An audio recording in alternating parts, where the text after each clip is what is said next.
Assalamualaikum warahmatullahi wabarakatuh. Semoga kalian dalam keadaan sehat, dalam keadaan baik, tidak kurang suatu apapun. Selalu jaga ibadahnya dan tingkatkan kualitas diri di masa pandemi ini. Dalam kesempatan kali ini kita akan belajar tentang materi zoologi bersama saya, Pak Suranto. Mungkin sebagian di antara kalian ada yang masih asing dengan istilah zoologi, karena memang di SMP belum ada mata pelajaran zoologi. Sebelum kita mempelajari apa itu zoologi, kita bisa melihat tayangan berikut ini. Inilah 11 anak berambut gimbal asal dataran tinggi Dieng, Banjarnegara. Mereka akan mengikuti ritual pemotongan rambut gimbal yang digelar di pelataran Candi Arjuna. Rambut mereka disebut gimbal atau gembel karena sebagian besar rambut anak-anak ini menggumpal.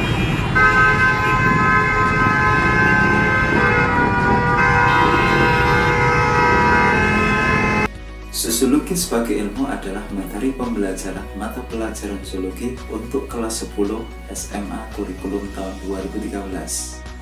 Nah, indikator yang akan kita capai dalam pembelajaran kali ini, yang pertama, menjelaskan pengertian ilmu zoologi, yang kedua, menjelaskan objek kajian zoologi, yang ketiga, menjelaskan ciri-ciri zoologi sebagai ilmu, dan yang keempat, menjelaskan manfaat ilmu zoologi.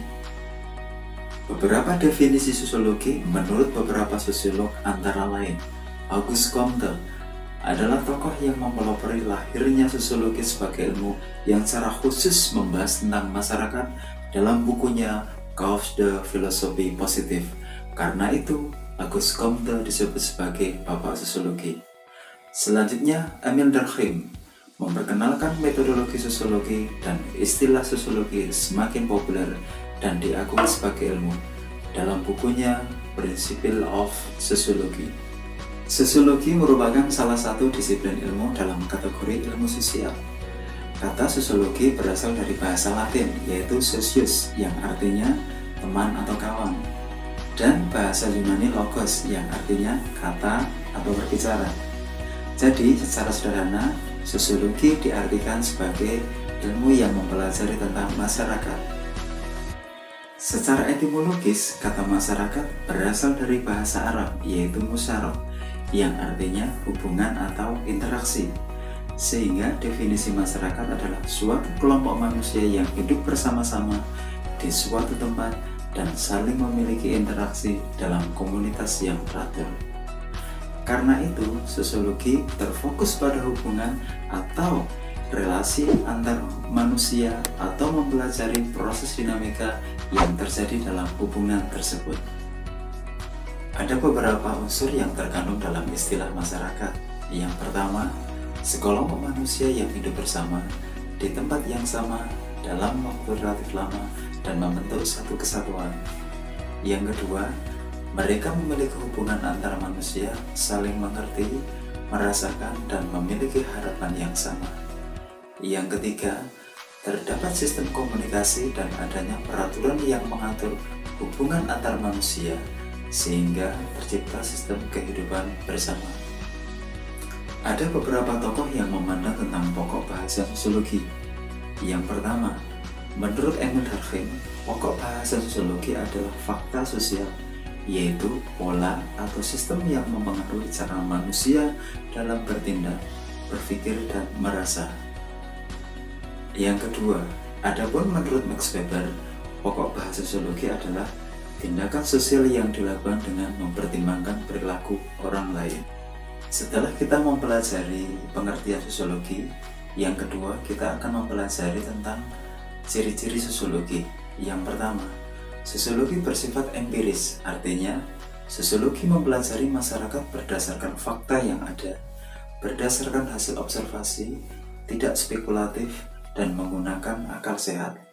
Misalnya, ada seorang yang bercerita katanya melihat hantu di pohon besar. Nah, itu bisa dibuktikan apa tidak? Meskipun pengalaman dia ketika mau dibuktikan pernah melihatnya, di mana ternyata sulit, nah itu bukan empiris. Contoh empiris seperti ini. Salah satunya fenomena kemacetan yang ada di Simpang 4 Pasar Tebet yang dekat dengan SMA Kretek Wonosobo. Pertama, kemacetannya ada enggak? Ada, bisa dibuktikan. simpang 4 Pasar Kertek ada apa enggak? Ada, bisa dibuktikan dan bisa terjun observasi langsung yang ada di lapangan agar hasilnya bersifat objektif. Yang kedua, sosiologi bersifat teoritis, artinya sosiologi berusaha menyusun penjelasan atau abstraksi dari hasil observasi dan fakta yang menjadi teori dan menjelaskan sebab akibat. Misalnya tadi, fenomena kemacetan simpang 4 Pasar Kertek. Teorinya apa ini? Penyebabnya apa sehingga terjadi kemacetan? Dari hasil observasi, pertama, ada titik temu kendaraan dari 3 kota, yaitu dari Temanggung, Banjarnegara, dan Purworejo. Yang kedua, banyak PKL atau pedagang kaki lima yang tidak teratur. Jadi, teorinya kenapa terjadi kemacetan karena ada titik temu kendaraan dari 3 kota dan PKL yang tidak teratur. Yang ketiga, sosiologi bersifat kumulatif, artinya teori-teori yang ada merupakan bentuk pembaruan atau revitalisasi teori-teori sebelumnya untuk memperbaiki, menyempurnakan, dan memperluas kajian teori-teori yang lama. Empirisnya tadi fenomena kemacetan yang ada di simpang 4 Pasar Kertek.